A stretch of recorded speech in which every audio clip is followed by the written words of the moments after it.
মেয়েকে বুড়ি বানায় রাখবেন, তাই এরকম অসুস্থ ছেলের সাথে বিয়ে দেবেন না, কারণ ওর সাথে বিয়ে দেওয়ার হিজড়ের সাথে বিয়ে দেওয়া একই কথা।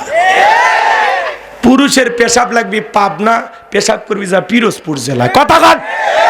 ওটা হলো পুরুষ, 2-3 ঘন্টা পেশাব আটকে রাখা যাবে না। আমি তো বললামই আলোচনা আগে শোনেন, 2টা আয়াত শেষ করি, তারপরে তো ভালো মন্দ বুঝবেন। এক চুমুকে স্বাদ খুঁজতেছেন, অনেক কথা বলার আছে। আচ্ছা, এটা ভালো না লাগুক, নরম আলোচনা আছে তো, ধৈর্য ধরেন, ওইটা হয়তো ভালো লাগবে। একটু শুরু করবে দেন, কষ্ট হচ্ছে কিন্তু ওটা ভাষা করলে আমি দোয়া করে দেব। কারণ আপনারা এই কয়েক কিলোমিটার বউ রেখে যদি আপনার মন ছটপট করে, আমার বউ 150 কিলোমিটার দূরে আছে, আমার তো আরো আগে যাওয়া লাগবে। রাগ করতেছেন না, করেন, সমস্যা নেই। যুবকেরা তাহলে ভালো করে শুনেন যে কথা বলতে চাচ্ছিলাম। আল্লাহর পয়গম্বর দাওয়াত দেন, তারা কোনো মতেই দাওয়াত গ্রহণ করলো না। নবী দানিয়াল ডেকে বলে, শোনো, তোমরা যদি দাওয়াত গ্রহণ না করো, দাম্ভিকতা করো, অহংকার করো, কোন জাতির মানে যদি খোদাদ্রোহী হয়, দাম্ভিকতা করে, অহংকার করে, আল্লাহ রাব্বুল আলামিন তাদের উপরে 2 ধরনের আযাব আর গজব পাঠায়। 1 নাম্বার হলো আসমান জমিনের আযাব আর গজব দিয়ে ধ্বংস করে, আর না হয় তাদের ভাগ্যে জালেম শাসক পাঠায় দেয়। এখনো সময় আছে, তোমরা এক আল্লাহর ইবাদত করো। তারা ডেকে বলে, পয়গাম্বার এগুলো শোনায়া কোনো লাভ নাই, আমরা ঈমান গ্রহণ করব না। নবীর দাওয়াত তারা যখন কোনো মতেই গ্রহণ করলো না, আমার আল্লাহ পাক তখন ওই বনি ইসরাইলের উম্মতের উপরে জালেম বাদশা বখতে নাসরকে পাঠায়া দিল। বাদশা বখতে নাসর এইবার ক্ষমতার চেয়ারে বসার পর হাজার হাজার নিরপরাধ মানুষকে জেলখানায় বন্দি করলো। শুধু কি তাই, পয়গাম্বরের 70,000 উম্মত সহ নবী দানিয়ালকেও জেলখানায় বন্দি করলো। নবী মানুষ কোন জায়গায়, কথা কয় না, নবী মানুষ। আচ্ছা, জেলখানা বলতে কি ভয় লাগছে নাকি? নবী মানুষ কোন জায়গায়? আর 2-1টা হুজুর যদি জেলখানায় যায়, আপনারা কি মনে করেন? ভয় পান? হ্যাঁ, শোনেন, চোর ডাকাত জেলখানায় গেলে ইজ্জত সম্মান করেন, কমে, কথা কয় না, মানুষ ঘৃণার চোখে তাকায়। আর কোন আলেম জেলখানায় গেলে সে যদিও সেখান থেকে বের হয়ে আসে, জনপ্রিয়তা কমে না বাড়ে। এই যে আমাদের প্রিয় ভাই মুফতি আমির হামজা, আল্লাহু আকবার বলেন। আমি আজকে প্রিয় ভাইয়ের সাথে সাক্ষাৎ করেছি, কি সুন্দর মানুষ, একটু অসুস্থ। আমাকে বলেছেন, ভাই আমার জন্য দোয়া করবেন, শরীরটা একটু দুর্বল, দীর্ঘদিন ভিতরে ছিলাম, বোঝেনি, কথা বলেন না কেন?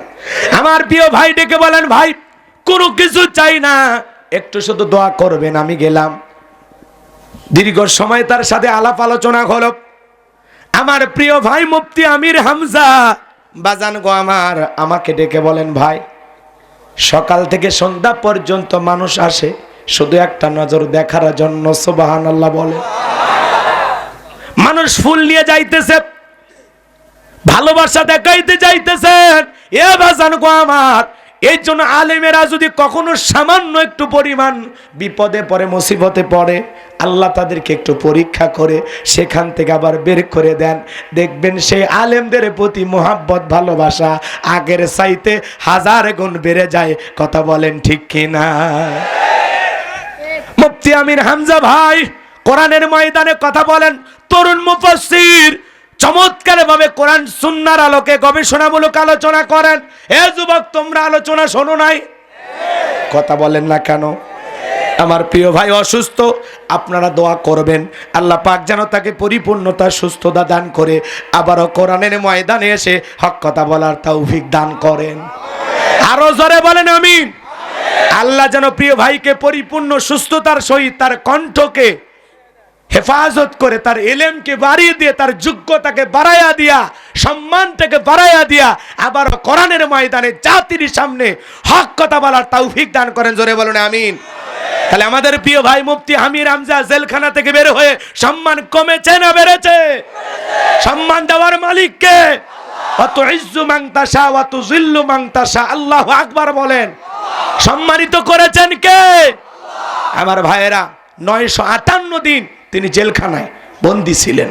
আলহামদুলিল্লাহ এখন উন্মুক্ত পরিবেশে, মুক্ত আকাশে আমাদের প্রিয় ভাই, কথা বলে ঠিক কিনা? তার পরিবারের কাছে তিনি আছেন, সুস্থ আছেন। তিনি ফেসবুক লাইভের মাধ্যমে কবে থেকে মাহফিল শুরু করবেন, কি করবেন, এগুলো তিনি নিজেই বলবেন, কথা কোন ঠিক কিনা? বিদায় ওনাকে কেউ বিরক্ত করবেন না। তিনি অসুস্থ, একটু দোয়া করবেন, সুস্থ হলে, পরিবেশ সুন্দর হলে অবশ্যই আবারও তিনি তার কণ্ঠ দিয়া কোরআনের বাণী মানুষের সামনে শোনাবেন ইনশাআল্লাহ। কথা কয় না? আমরা কোরআনের পাখিকে হারাইছি, কথা বলেন না কেন? এই যে আমাদের তরুণ মুফাসসির, আমাদের প্রিয় মুফতি আমির হামজা ভাই, তাদের দায়িত্ব আছে না নাই? এরকম যত তরুণ আলোচক আছেন, যত দিনের দায়ী আছেন, ইসলামিক স্কলার আছেন, আল্লাহ সবাইকে যেন কোরআনের দায়ী হিসাবে কবুল করেন। জোরে বলেন আমিন। উম্মার কল্যাণে তাদের যেন গুরুত্বপূর্ণ ভূমিকা পালন করার আল্লাহ তৌফিক দান করেন। জোরে বলুন আমিন। আমার ভাইয়েরা, প্রিয় ভাই অত্যন্ত নম্র এবং অমায়িক ব্যবহারের মানুষ। আল্লাহু আকবার বলে। আমার গাড়ির ড্রাইভার গেছে, বলতেছে ভাই আপনার ড্রাইভার কোথায়, নিয়ে আসেন। ড্রাইভার গেল, বলে ভাই বসেন, খান ভাই, নাস্তা খান। কি অমায়িক ব্যবহার, অসাধারণ ব্যক্তিত্ব। সুবহানাল্লাহ বলেন। যাদের ভিতরে কোরআন সুন্নাহ থাকে তারা হয় বিনয়ী। আল্লাহু আকবার বলেন। তাদের ভিতরে অহংকার থাকে না, নিরহংকার একজন তরুণ আলেম, তার নাম মুফতি আমির হামজা। যুবকদের ভালোবাসার আরেক নাম মুফতি আমির হামজা। তাদেরকে যারা হিংসা করে, হেরে যাবে ওদের হিংসা, জিতে যাবে আমাদের ভালোবাসা। এক শায়েখ সেদিন বলেছেন যে আমির হামজার ওয়াজ শোনা যাবে না, তার কাছ থেকে ইলম নেওয়া যাবে না। এরকম আছে না নাই? জোরে বলেন আছে না নয়? শোনেন, ওয়াজ করেন, নসিহত করেন, মানুষকে উপদেশ দেন, সহি হাদিসের কথা বলেন, কোরআন সুন্নাহর সহি দলিল দিয়ে মানুষকে বুঝান। বিদায়ী উম্মার ভিতরে কাদা সরাসরি করবেন না। মানুষ কাকে ভালোবেসে, কার কথা শুনবে, এটা তার ব্যক্তিগত ব্যাপার। দুনিয়ার আর কোনো প্রশ্নের উত্তর নাই। প্রশ্ন লিখে দেয় আমির হামজার ওয়াজ শোনা যাবে কিনা, কথা কয় না? আর উনি বলে দিচ্ছে যে না, মুফতি আমির হামজার মাহফিলে যাওয়া যাবে না, তার কাছ থেকে কোনো ইলম নেওয়া যাবে না। আপনি যখনই দেখলেন একজন বক্তার নাম প্রশ্নের উত্তরের ভিতরে লেখা আছে, আপনি এটা ফেলে দেন, ওটা বলারই দরকার নাই। কথা বলেন না কেন? আমরা আছি কাদা সরাসরি নিয়ে। একটা মানুষ 3টা বছর মানবতার জীবন যাপন করাইলেন, কি সুন্দর চমৎকার কথা বলেন, যার কথা শোনার জন্য লক্ষ লক্ষ যুবক পাগল পারা। কথা বলে ঠিক কিনা? আর সেই মানুষের বিরুদ্ধে আপনারা মাইক ধরে সমালোচনা করেন, অন্তরে কি একটু কাঁপে না? কথা বলেন না কেন? আমরা মনে করি আমি যে তরিকায় আছি, আমি যে কোরআন হাদিসের কথা বলতেছি, মনে হয় হকের ডিলারি আমি নিছি। কথা কয় না? আমি একমাত্র হক, বাকি সব বাতিল। আমি জান্নাতের রাস্তা আছে, আর সবাই জাহান্নামের রাস্তা আছে। কথা বলেন না কেন? আল্লাহ পাক সমস্ত আলেমদেরকে সহি বুঝ দান করেন। জোরে বলেন আমিন। আমরা কারো, শোনেন, আমরা উম্মার ভিতরে বিতর্ক ছড়াইতে চাই না। কারো যদি ভুল মনে হয়, কারো আলোচনা যদি আপনার কাছে মনে হয় যে আলোচনাটা সহি কোরআন হাদিস দিয়ে যায় না, তারে ধরেন, তারে ধরে বুঝান। মানুষকে বইলে কোনো লাভ নাই। কথা বলেন ঠিক কিনা? তো আল্লাহ হেদায়েত দান করুন। কথা বলে ঠিক কিনা? আমি কোনো আলেমের নাম ধরে তাকে বলতে চাই না, কিন্তু আপনার কাছে কেউ প্রশ্ন করলো আর আপনি বলবেন মুফতি আমির হামজার ওয়াজ শোনা যাবে না, উনি যে সুন্দর গবেষণামূলক আলোচনা করে, আমার বিশ্বাস আপনার মাহফিলের চাইতে মুফতি আমির হামজা ভাইয়ের মাহফিলে 10 গুণ লোক বেশি হয়। কথা কোন ঠিক কিনা? কিছু মানুষ কিন্তু কোনো বক্তার মাহফিলে লোক বেশি হলে তার দিকে হিংসা করে। কথা কয় না? কথা কয় না? সেদিন শেরপুরে আমি গুনাহগার একটা মাহফিলে আলোচনা করতেছি, দ্বিতীয় বক্তা কি ওয়াজ করবে মানে লাইন খুঁজে পাচ্ছে না। পরে বলতেছে আপনারা অমুক বক্তা নিয়েছেন এত টাকা, মানে ওয়াজের আর লাইন পাচ্ছে না। বক্তাদেরকে টাকা দেয় কেন, এই ওয়াজ শুরু করে দিয়েছে। কথাকে বোঝেন নাই? তো পরে শুনলাম হুজুরের হাদিয়া কত করছে, 3000।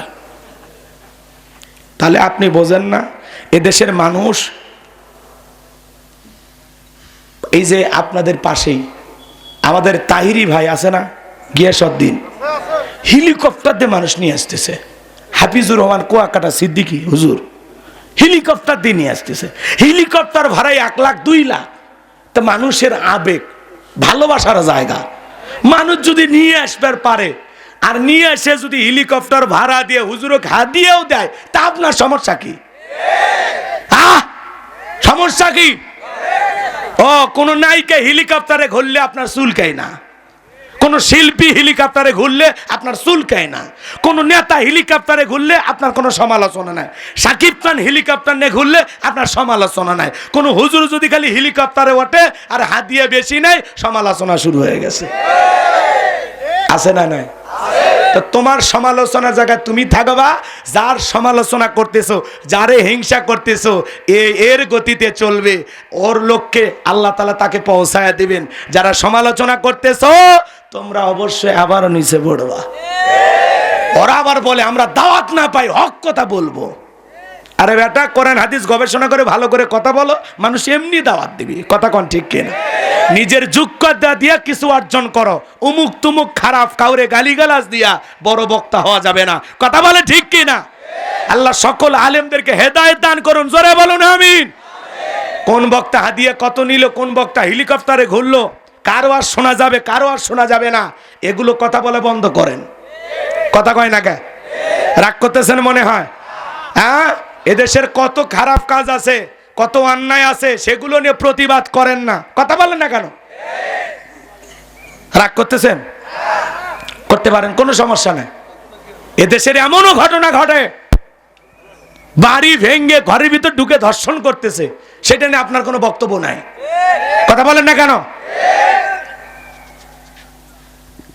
এই যে পঞ্চগড়ে শুনছেন না ঘটনা আপনারা?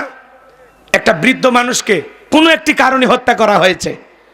তার মেয়ে মামলা দায়ের করেছেন, কিন্তু ওই মামলায় কি হলো, বিচারক মার্ডারের আসামিকে প্রথম দিনেই জামিন দিয়ে দিয়েছে। মেয়েটার নিজের রাগ কন্ট্রোল করতে পারেনি, তখন কি করছে, পায়ের জুতা খুলে বিচারক নিক্ষেপ করছে। কথা কয় না? ওই মেয়েটার কলিজা পুড়ে যাচ্ছে, জ্বলে যাচ্ছে, যে আমার বাপক যারা হত্যা করলো তাদেরকে প্রথম দিনে মার্ডারের আসামি কেমনে জামিন পা? মেয়েটা নিজের আবেগ রাগ কন্ট্রোল করতে না পেরে জুতে মারছে। কথা কোন ঠিক কিনা? আবার ওই জায়গায় দেখেন ওই আদালত